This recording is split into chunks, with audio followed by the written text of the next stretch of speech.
کبھی کبھی ذہن میں یہ بھی خیال آتا ہے اچھا جی میں توبہ کر لوں گا، اللہ بڑا رحیم ہے، اللہ نے کسی کو تو معاف کرنا ہی ہے، اللہ معاف کر دے گا۔ بھئی اللہ رحیم ہے، معاف کر دیں گے، یہاں تک تو بات ہے صحیح، لیکن اگر موت کے وقت ایمان ہی سلامت نہ رہا تو پھر کیا بنے گا؟ حدیث پاک میں ہے کتنے لوگ ہوتے ہیں ان کے نام ساری زندگی مسلمانوں کی فہرست میں رہتے ہیں، موت کا وقت آتا ہے ان کا نام مسلمانوں کی فہرست سے خارج کر دیا جاتا ہے۔ کتنے لوگ ہوں گے قرب قیامت میں یصبح مؤمنا و یمسی کافرا، نبی اسلام نے فرمایا صبح اٹھیں گے ایمان والے ہوں گے، شام سونے کے لیے بستر پہ جائیں گے ایمان سے خالی ہوں گے۔ تو بھائی یہ جو ایمان سلب ہونے کی بھی باتیں ہیں، کہیں ایسا تو نہیں کہ گناہوں کے بد اثرات کی وجہ سے ایمان ہی سلب ہو جائے، پھر کیا بنے گا؟ رحمت تو ہوگی نا ان کے لیے جو ایمان کے ساتھ چلے گئے، اور ایمان سے ہی محروم تو پھر کہاں سے رحمت کا سوال پیدا ہوا؟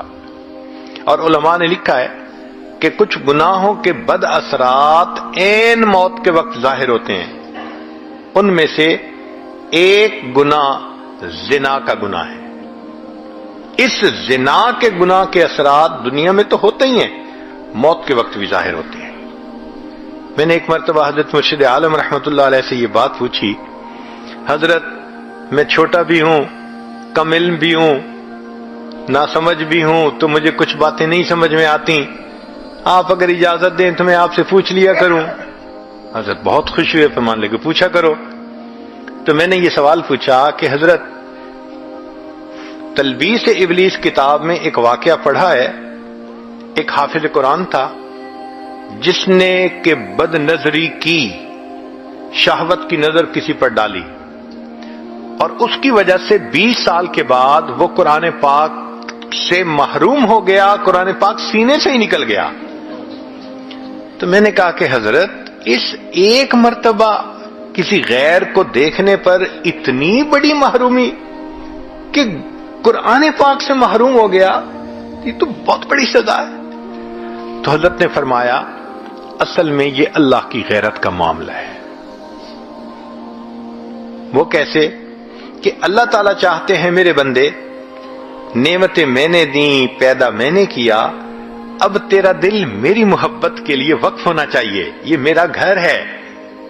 جب ہم اپنے دل میں اللہ کی بجائے کسی غیر محرم کو بساتے ہیں اور اس کی محبت دل میں لاتے ہیں، اب کسی عورت کے گھر ذرا کسی اور عورت کو لا کے بٹھاؤ نا، پھر دیکھو وہ کیسے ریئیکٹ کرتی ہے۔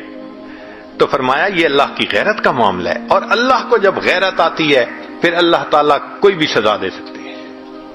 تو اگر ایک مرتبہ کی بدنظری قرآن پاک سے محرومی کا سبب بن سکتی ہے، تو یہ جو آج اس کے ساتھ افیئر ہے، کل اس کے ساتھ ہے، پرسوں اس کے ساتھ ہے، میرا ٹائم نہیں گزرتا، میں تمہیں ہر وقت یاد کرتا ہوں، میسیجز چل رہے ہیں، ملاقاتیں ہو رہی ہیں، پھر اس کا نتیجہ کیا نکلتا ہے کہ انسان موت کے وقت ایمان سے محروم ہو جاتا ہے۔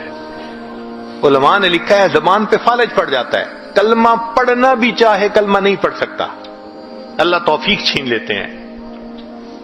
تو اس لیے ایسے گناہوں سے توبہ کرنی فی الفور ضروری ہے۔